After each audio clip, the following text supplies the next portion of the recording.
这个制度，它不仅仅是影响了哈利波特，它还基本上塑造了整个现代英国。Hello， 大家好，欢迎来到我们家。今天我们要来聊哈利波特。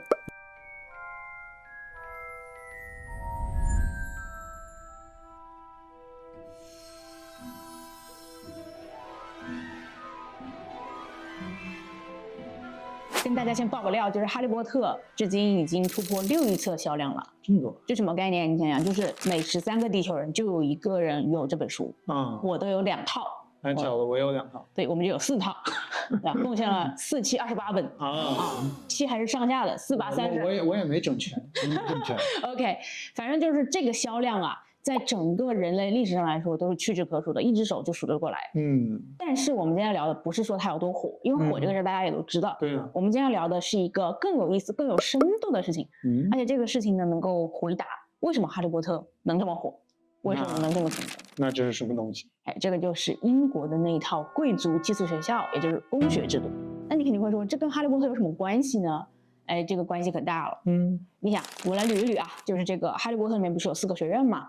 然后你去霍格沃茨上学，你要穿这个学校统一的制服长袍，还要住在城堡里面，住在霍格沃茨城堡里面，还要玩那种魁地奇那种贵的不行的运动，玩装备的运动，一个飞天扫帚可能比法拉利还贵。真的？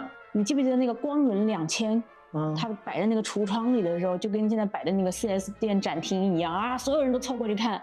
这就是学校里面的日常玩具。你以为这都是罗琳自己随便想出来的吗？那不是。这些东西其实你都可以在英国的公学里面找到对应的影子。而且最神奇是什么呢？就是说这个公学制度，它不仅仅是影响了哈利波特，它还基本上塑造了整个现代英国。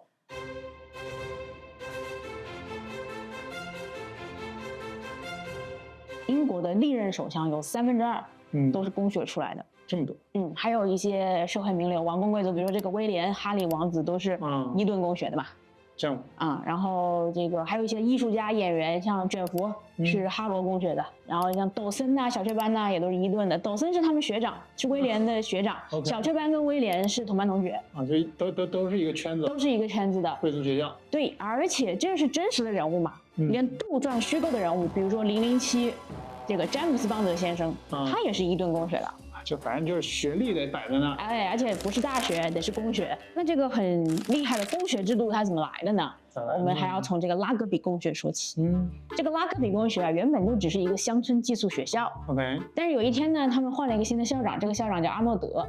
新校长来了之后啊，他就有一个新的教育理念，他就说我们的学校啊不能是教考试的，我们不考试，我们要培养绅士。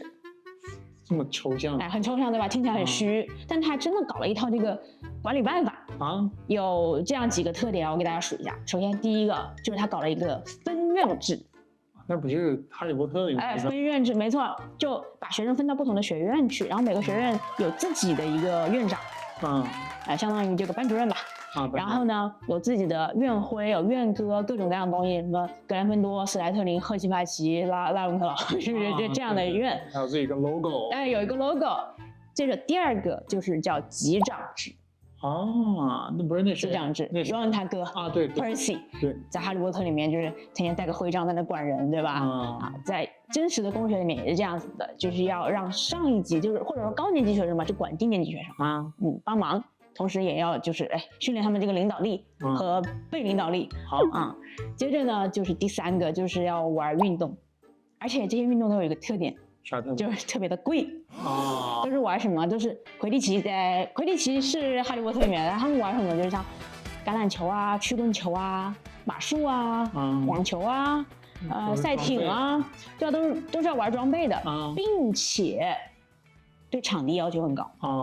对，你想我们小时候，比如我在家里打乒乓球的时候，就饭桌随便一拉开，你就能打了。但是你想，比如说你要赛艇吧，你不得整片湖你不是说在家里随便搞滩水就能赛艇了？对啊，搞不了，对不对？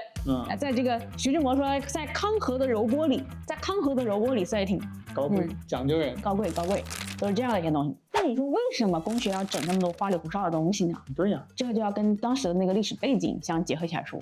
就是19世纪的时候，英国不是赶上工业革命嘛，冒出来一帮那个新贵、新富阶层，或者叫暴发户吧。就这帮人呢，他们当时就很有钱，社会地位也不错。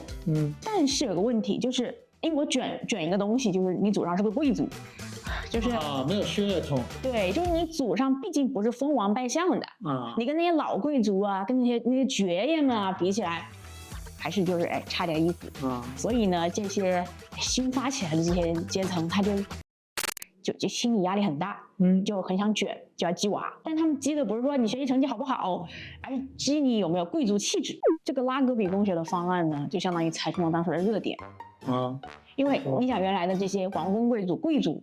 他们一般都是请私人教师回家教孩子，对吧？私教，对但是现在你可以上大课了，有团课了，你可以去这个学校里面去接受贵族教育，对吧？而且你看这些公学，他搞了个什么事儿呢？他把这个教学楼修得像城堡一样，宫殿一样，很漂亮，fancy 豪华。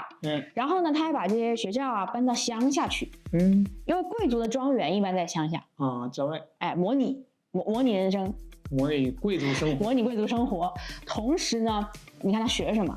对吧？学这个拉丁语，学法语，然后要穿那种礼服袍子，繁缛节就一大堆。这一套方案呢，在当时就可以说已经麻了，英金的话就杀疯了。基本上到了这个工业革命往后走，到了维多利亚时代，到了这个他们财富越来越多呀，然后有钱人越来越多的这个时候，公学制度就成了一个英国的精英制造机。咋说呢？基本上绝大部分的这个政府什么内阁成员然后殖民地总督军队将领都是从公学系统出来的，就是大佬而且这个公学制度最有意思的一个衍生品，就是它诞生了一种新的文学题材叫做公学小说，就是一种校园文学，校园文学有点再加一点什么奇幻加一点个人成长这样的东西就是说，哎呀，一个小孩他离开家，然后到学校里面去经历各种事情，经历各种磨难，然后最后成长的这么一个故事。所以你想一想一个小男孩收到了这个霍格沃茨的录取通知书，然后到了国王十字车站，坐上了9又3/4站台的列车，开往了一个陌生的魔法世界，对吧？你要学咒语，穿袍子，骑扫帚，然后还要对付 Snape 这样的奇葩的教授然后最后你还要跟伏地魔干架，然后成为一代传奇很带感这种题材的小说是不是就很受人喜欢？一个字，绝。举个例子，比方说古代有成人礼，男生到了20岁行这个冠礼，女生15岁有这个笄礼，对吧？但是现在我们都没有这个东西了嘛。对所以公学里面的那些繁文缛节仪式感一定程度上填补了这种空缺。比如说你看霍格沃茨，对吧？你有分院仪式，你要这个选魔杖，魔杖选你，不是你选魔杖。还有都是仪式嘛，然后你要学魔咒然后你还要，比如说你3年级了，你可以去霍格莫德村玩然后你4年级了，你可以参加圣诞舞会，你还能邀请伴儿去参加圣诞舞会，这不就是一个一个成长的这种里程碑嘛？有种那种打怪升级的感觉。但是呢，哈利波特最深入人心的地方，其实不是这个跟公学多像的制度，而是那个最不同的地方。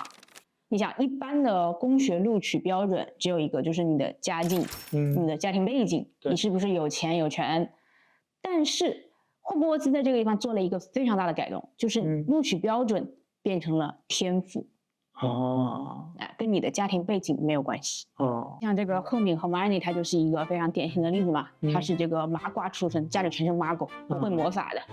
对，但是他凭着自己的天赋、自己的努力，他自己强，他依旧能够进这个学校，最后还能当魔法部长。确实。对，不仅如此呢，哈利波特里面其实还有别的很多现代价值观。比如说传统的公学是只有男校的，只有男生可以上，而哈利波特是男女同校的。所以就会让人觉得说更有现代感，更有代入感，更像正常的学校。所以下一次我们再看哈利波特再看到霍格沃茨的那些故事的时候，是不是会觉得，它好像也不仅仅是一个纯虚构出来的魔法世界，它也有现实生活中的投影，对，而且更是一个永恒的成长的寓言。OK， 那今天我们关于哈利波特还有公学的这个故事就讲到这里。不要忘了关注我们，点赞、评论、订阅、收藏，一键3连。对，谢谢大家。那我们就下一集再见啦，拜拜。你知道这个公学现在跟以前不一样了。它以前的人不是说绅士性，就是要绅士，不要搞什么学习学术那些不重要嘛。现在写做题啊，学乖了。我觉得还是时代变了，就是你看家长都关心这个能不能上好大学啊，升学率，你能不能去找好工作啊，就关心这个，所以就是升学率、就业率的问题，最后还是要做题的。做题才是归宿啊。可以，非常完美。开始吃饭吧。